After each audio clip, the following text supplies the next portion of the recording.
Para empezar, todo lo que hemos hecho hasta ahora, o sea, digamos a diferencia de lo que vamos a hacer a partir de este momento, todo lo que hemos hecho hasta ahora ha sido JavaScript puro, sin jQuery. Y ahora a continuación vamos a mezclar JavaScript con jQuery y te iré diciendo qué es JavaScript y qué es jQuery. Ahora, en cuanto a la pregunta de la fecha, teniendo en cuenta que la fecha, todo lo que es el objeto date es un objeto de JavaScript puro, hay que tener en cuenta que llegados a este punto,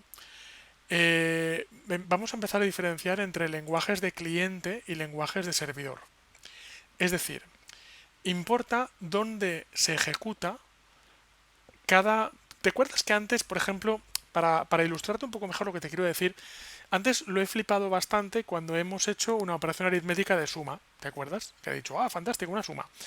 Bien, pues la pregunta es, ¿esa suma dónde se ejecuta? O sea, ¿quién calcula esa suma? Porque hace falta algo de procesador para calcular esa suma. Que es básicamente, aunque parezca que no, pero es básicamente la misma pregunta que me estás haciendo en cuanto a la fecha, que es dónde se calcula esa fecha. Entonces, en el caso de JavaScript, JavaScript ahora mismo no dispone de un servidor, ahora mismo, en estos ejemplos que estamos trabajando.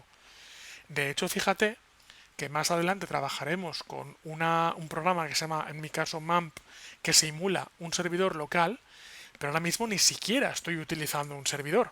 O sea, ahora mismo lo que estoy haciendo es coger este archivo y lanzarlo directamente al navegador.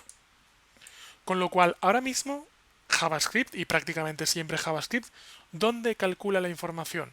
La información la calcula no en ningún servidor remoto, porque es que fíjate que ahora mismo ni siquiera estoy accediendo a un servidor remoto, sino que se calcula en este mismo ordenador, en el ordenador en el que estoy trabajando.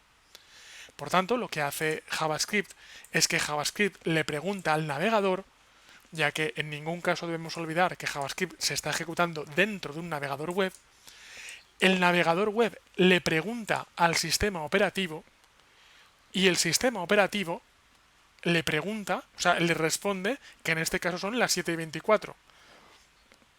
Cuidado, cuidado. Eso quiere decir que si yo ahora vengo y miento en la hora del sistema, o sea, me voy al panel de control y miento en la hora, a su vez estaré mintiendo a JavaScript. Si ahora vengo al sistema operativo, al panel de preferencias, y le digo que son las 11 de la noche, JavaScript creerá que son las 11 de la noche. De hecho, fíjate una cosa, y es que estoy ahora en el archivo 10. Déjame que coja una cosa que ahora mismo no me la sé de memoria. JavaScript Hardware Concurrency, que es una línea de código. Esto es navigator. Esto es lo que no me acordaba. Vale. Y quiero console.log. O sea, esto que te voy a decir parece que no tenga que ver con lo que me has preguntado, pero la verdad es que sí. Vale, y esto me va a decir la cantidad de núcleos de procesamiento que tiene mi ordenador, o sea, mi hardware. Vengo por aquí, aprendiendo JS10, me voy a la consola y me dice que tengo cuatro núcleos de procesamiento, porque de hecho, si me voy acerca de este Mac y me voy a sacar el procesador, veo que tengo un Intel Core i5, que efectivamente el Intel Core i5 tiene cuatro núcleos de proceso. Es decir, JavaScript por defecto, y en la muchísima mayoría de los casos, JavaScript no está cogiendo los datos de un servidor remoto. Lo que está haciendo es coger los datos de aquel ordenador en el cual se esté ejecutando. Entonces, te cuento, vamos a ver. Cuando usemos PHP, por cierto, antes de contarte esto que te voy a contar, cuando usemos PHP ocurrirá lo contrario. Y es que en PHP, por defecto, siempre vamos a utilizar la potencia, el cálculo que tenga el servidor remoto, no el cliente. Eso quiere decir que en JavaScript lo que pese el cálculo va a pesar sobre este ordenador y en PHP lo que pese el cálculo va a pesar sobre un servidor remoto. Y esto no solo es interesante para la pregunta concreta de la fecha donde se calcula si en mi ordenador o en un servidor remoto, evidentemente en un caso concreto, por ejemplo, podemos calcular la fecha en PHP para que el usuario no pueda trucar la hora. Para que aunque el usuario truque la hora, tú le digas, sí, sí, tú truca la hora, pero la hora la estoy sacando de un servidor remoto. Y a ese servidor remoto no puedes acceder para trucar la hora, ¿vale? Porque, por ejemplo, digamos que el usuario, como por ejemplo, imagínate en un videojuego, estuviera pudiendo sacar beneficio de trucar la hora, ¿vale? Pues para que no pudiera hacerlo. Pero eso es lo que menos me preocupa. Si ves lo que hago, si ves mi Instagram, si ves mis redes sociales, verás que yo hago mucho cálculo intensivo con JavaScript. Por ejemplo, ahora cuando acabemos la clase y cene, me iré aquí cerca a un parque a hacer fotografía nocturna con un programa en JavaScript que he creado.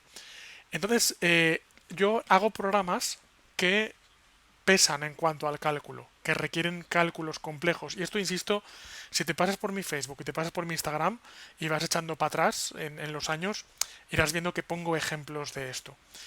Entonces, claro, para mí lo importante no es de dónde sale la fecha, sino que en un momento dado, saber que hay ocasiones en las cuales te interesa que la gente no sufra en su equipo, sino que puedes calcularlo en un servidor remoto y darle a tus usuarios el resultado de ese cálculo, eso a veces es guay.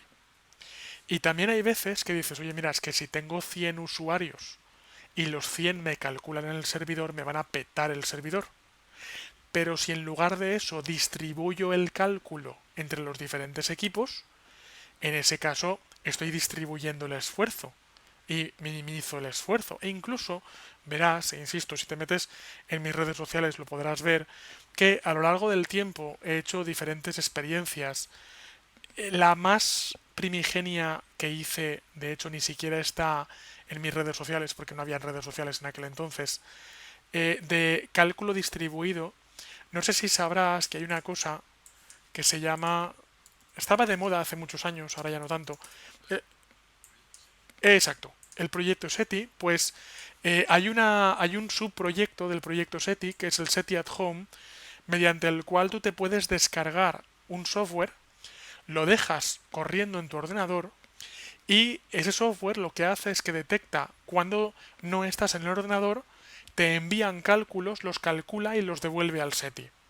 Y de esa forma, lo que hace el SETI es decir, yo no tengo tanta potencia de cálculo, pero si entre los millones de usuarios que sois en el mundo me ayudáis, entre todos sacamos mucha potencia de cálculo. ¿Vale? Pues si te fijas, esa pregunta que me has hecho para mí es muy importante porque no te digo que una gran parte de mi carrera como programador, pero sí que hay una pequeña parte de lo que hago, y lo puedes ver en mis redes, que tiene que ver con eso, precisamente, no solo en conformarme con que en JavaScript se calcule en el cliente y en PHP se calcule en el servidor, sino según el proyecto en el que esté trabajando, precisamente beneficiarme de cuándo puedo hacer una cosa y cuándo puedo hacer otra. ¿Vale? Pero bueno, ya hablaremos de esto más adelante, porque todavía es pronto.